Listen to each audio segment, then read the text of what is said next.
Pemirsa, untuk kali pertama sidang pembunuhan berencana Brigadir Yosua akan menggabungkan 3 terdakwa yaitu Richard Eliezer, Ricky Rizal, dan Kuat Ma'ruf. Penggabungan sidang 3 terdakwa ini pun mengundang tanya mengingat Eliezer berstatus sebagai justice collaborator.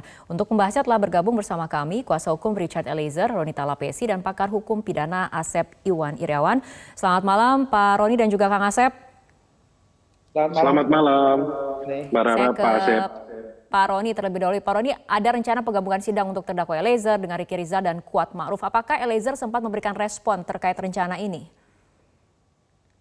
Iya Mbak Rara, kemarin waktu persidangan disampaikan memang kami dari tim penasihat hukum sempat bertanya ya kepada majelis hakim alasan klien kami digabungkan dengan RR dan KM. Tapi majelis hakim menyampaikan bahwa ada hal yang memang perlu yang menjadi bagian strategi majelis hakim sehingga ini digabungkan. Jadi kami kemarin sempat berdiskusi waktu persidangan, kami berdiskusi sama Baradae, kami menerima keputusan dari majelis hakim terkait dengan penggabungan sidang besok ini. Pada saat kemudian Anda mendengar mengenai rencana penggabungan ini, apa yang membuat Anda sempat mempertanyakan rencana ini, Pak Roni? Iya, kalau dari kami kan tentunya terkait dengan pembelaan kami ya Mbak Rara. Karena mengingat bahwa Baradae atau Richard Eliezer ini adalah merupakan justice collaborator ya. Yang mengungkap perkara ini yang awalnya tertutup akhirnya menjadi terbuka ya, terang ya perkara ini. Klien saya yang berani terbuka menyampaikan apa yang terjadi sebenarnya. Dalam proses penyidikan klien saya kooperatif, kemudian dalam proses penuntutan juga di persidangan ini klien saya kooperatif ya, ditunjukkan dengan sidang pertama menyampaikan permohonan terbuka, kemudian sidang kedua juga ketika bertemu sama keluarga bisa menyampaikan secara langsung. Menurut kami ini adalah sikap kooperatif dari klien kami yang sudah ditunjukkan ya. Terkait dengan sidang yang besok digabungkan, bahwa sikap klien saya tentunya sama ya, kami kooperatif ya, klien saya kooperatif, dia menunjukkan bahwa besok siap untuk menghadapi persidangannya. Tapi besok kita juga akan mohonkan kepada majelis hakim agar persidangan berikutnya Richard Eliezer tetap dipisah karena mengingat dia sebagai status GC dan sudah diatur dalam Undang-Undang Perlindungan Saksi dan Korban pasal 10A di situ poin 2 menjelaskan bahwa dalam proses penyidikan penuntutan bahwa status seorang GC harus dipisahkan.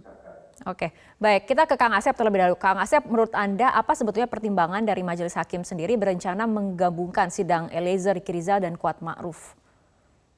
Ya, saya tidak tahu pertimbangannya, mungkin dalam praktek sudah kebiasaan. Kalau saksi ini berkaitan terdakwanya banyak, suka dianggap. Padahal satu ya, hukum acara itu tekstual memaksa ya doing re. Artinya apa? Tadi disebut Mas Roni betul, diatur di Undang-Undang LPSK pasal 10 ya, harus terpisah. Kemudian juga sejak awal kepolisian, kejaksaan memisah menggunakan 141 dan 142 karena ini berkaitan satu dengan yang lain. Memang benar kelompok Jambi 12 orang, kemudian kelompok asisten rumah tangga, kelompok ajudan berkaitan dengan terdakwa. Tapi ini kan yang berbeda untuk E.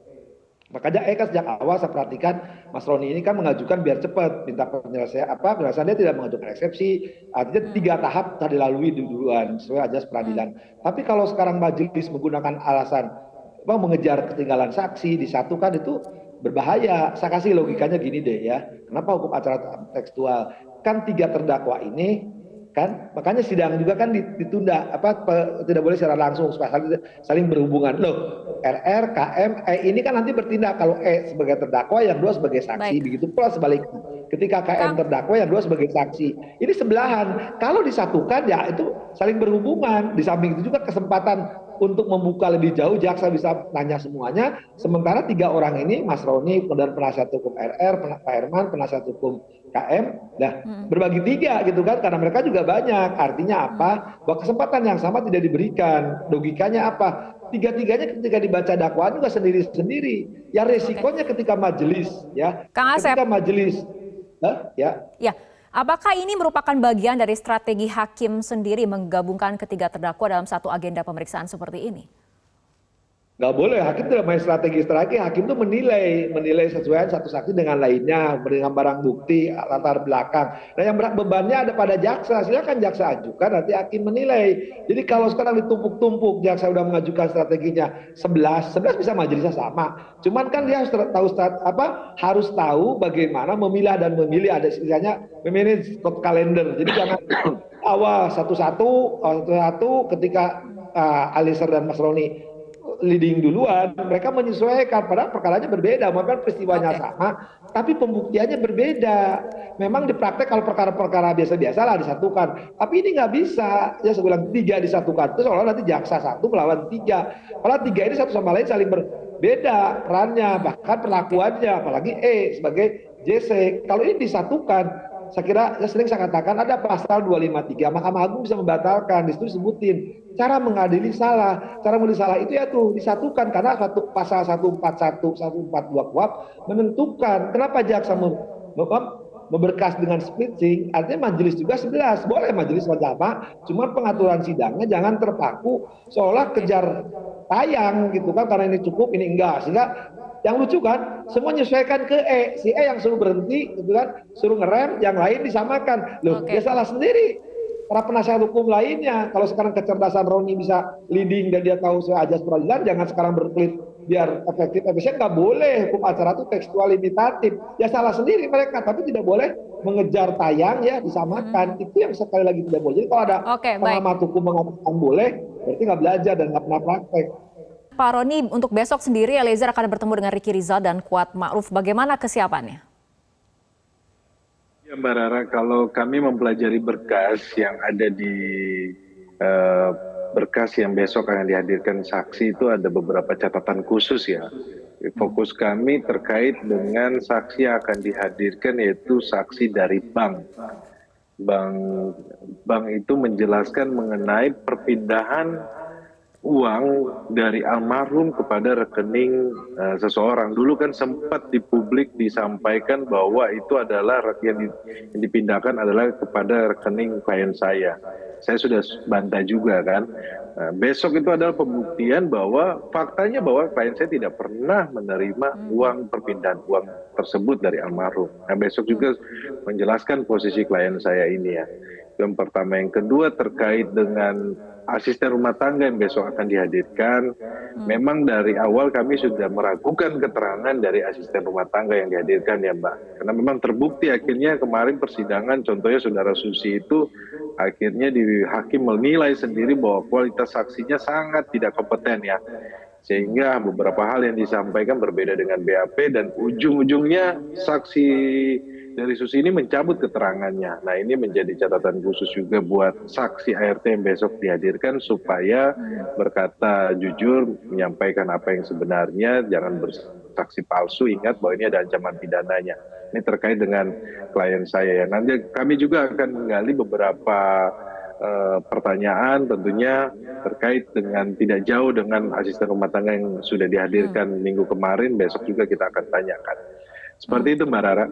Oke, mengenai penggabungan sidang sendiri, Pak Roni, ada yang mengatakan sidang gabungan para terdakwa termasuk Eliezer yang berstatus sebagai JC ini bisa dilakukan karena para terdakwa ini sama-sama terlibat dalam kasus yang sama yang berpengaruh pada penuntutan dan keputusan. Tanggapan dari Anda seperti apa mengenai opini ataupun pandangan seperti ini? Sebenarnya kan posisi klien saya sudah jelas ya sebagai JC ya, bahwa dalam proses penyidikan juga tidak disatukan sama yang lainnya. Kami berharap bahwa proses di penuntutan atau persidangan ini juga tidak disatukan.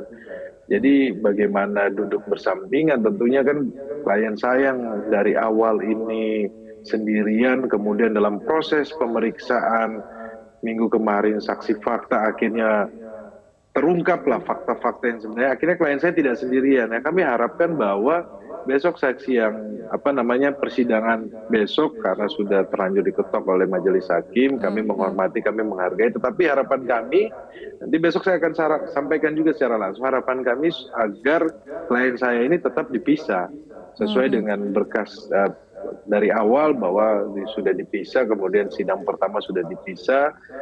Kami harapkan bahwa sidang berikutnya klien saya tetap dipisah. Untuk agenda yang besok ini kami menghargai, menghormati karena sudah diputuskan oleh majelis hakim. Tapi besoknya kita akan mohonkan. Nanti kami juga melihat bahwa ada beberapa saksi yang menerangkan ini kan kepada terdakwa yang posisinya sebenarnya tidak sama. Tentunya kan kami mempunyai kepentingan untuk menggali keterangan-keterangan saksi yang akan dihadirkan kan. Kami juga mempunyai strategi. Tetapi kalau seandainya terus tetap digabungkan seperti ini, proses kami menggali pertanyaan ini agak akan sulit karena akan bersamaan gitu. Karena keterangan saksi ini berkaitan juga, kalau ada berkaitan ke klien saya, ada yang tidak berkaitan terhadap RR atau KM, kami kan nggak peduli. Tetapi terhadap klien saya ini, kami harus mendudukkan posisi klien saya ini bahwa dia sudah dari awal dia sudah terbuka, kemudian dia hanya berdasarkan perintah. Nah, hal-hal seperti ini yang perlu kita gali dan menjadi pembelaan kami nanti di pledoi seperti itu, Mbak. Oke, Kang Asep. Ketika kemudian Majelis Hakim sudah memutuskan akan ada rencana penggabungan sidang, baik itu terdakwa yang berstatus sebagai JC dengan terdakwa lainnya, apakah mungkin kemudian di sidang-sidang berikutnya ini kembali terjadi pemisahan persidangan, Kang Asep? Ya, kita berharap ada daripada dipisahkan. Memang dikatakan Mas Roni betul ya, bahwa kembalilah ke undang-undang pasal 10 LPSK mengatur, KUHP mengatur.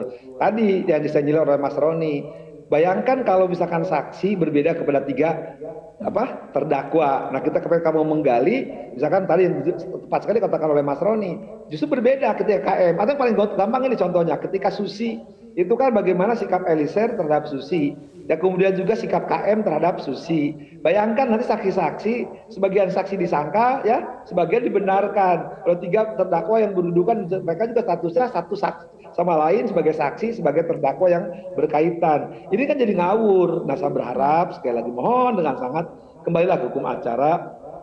Lebih baik persidangan berikutnya ya dipisah lagi untuk karena jelas ya penuntutannya dipisah. Tapi kalau memang akan dilaksanakan cepat, ya sudah silakan sajalah. Kira kalau itu memang maunya kan yang berkuasa hakim. Kalau kita hanya mengingatkan ya risikonya karena awal salah mereka memanagenya. Kan kenapa 5 majelis diborong? Nah, ketika Mas Roni ini leading ya acaranya pengen cepat, nah mereka ketinggalan kok disatukan gitu, bukan gitu.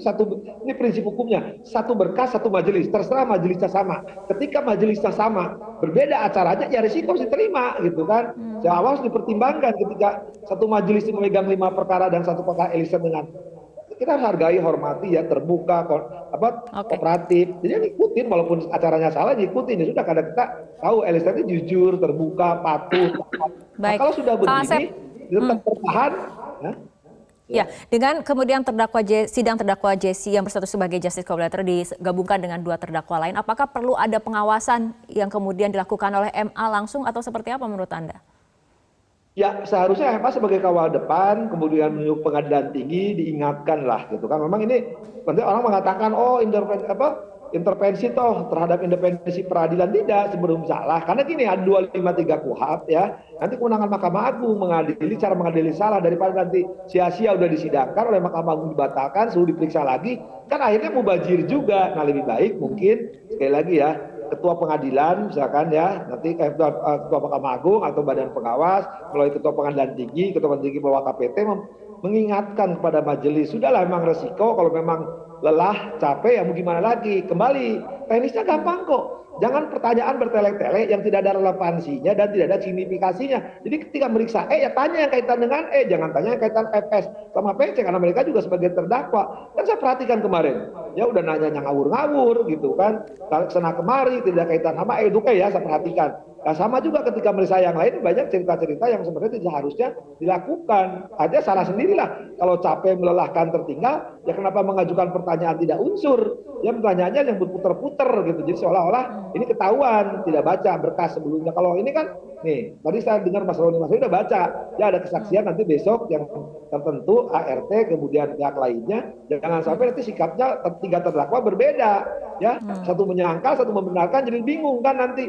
Lah, sekarang kalau Mas Roni misalkan mengatakan, bener loh, masa mau ribut satu baris itu ribut dengan KM sama RR, karena misalkan 2 berbeda, terutama KM ya. Kalau KM kan selama ini kita tahu sendiri waktu sidang sebelumnya juga terhadap ART sikapnya beda. Ketika Eliezer mengatakan banyak bohongnya Susi. Nah, saya khawatir besok asisten rumah tangga pun akan dibenarkan oleh KM, sementara Mas Roni dengan enggak, udah masa lucu di barisan nasihat hukum berbeda gitu. Walaupun mereka satunya masih terdakwa, itu yang tidak boleh disatukan gitu. Oke, baik. Pak Roni mungkin ada tanggapannya terkait pernyataan dari Kang Asep. Iya, seperti yang disampaikan oleh Pak Asep bahwa kami sangat berharap proses penegakan hukum ini berkeadilan ya. Tentunya terhadap klien kami, status sebagai klien kami sebagai GC, ini yang dari awal kooperatif, kemudian coba membantu proses ini supaya berjalan lancar dengan keterangannya. Kami berharap bahwa hal-hal ini harus diperhatikan juga oleh perangkat persidangan besoknya ya. Tapi kami menghargai, kami menghormati sekali lagi tanpa mengurangi rasa hormat kami. Kami tetap berharap bahwa Richard Eliezer ini sidangnya terpisah. Karena Betul, tim kuasa hukum telah menyampaikan rencana majelis hakim ini ke LPSK, Pak Roni? Saya sudah berkoordinasi dengan LPSK, nanti LPSK akan berkoordinasi langsung dengan pihak pengadilan. Kami juga besok akan menyampaikan secara langsung bahwa agar tetap dipisah karena keterangan klien saya ini berbeda dengan terdakwa yang lain. Kan kita sama-sama tahu bahwa terdakwa yang lain atau saksi yang lain ya saksi AT ini kan berbelit-belit. Tapi ketika persidangan pemeriksaan di agendanya Richard Eliezer ini akhirnya terungkap kan banyak fakta-fakta baru kan yang mereka berbeda dengan di berita acara pemeriksaan kan.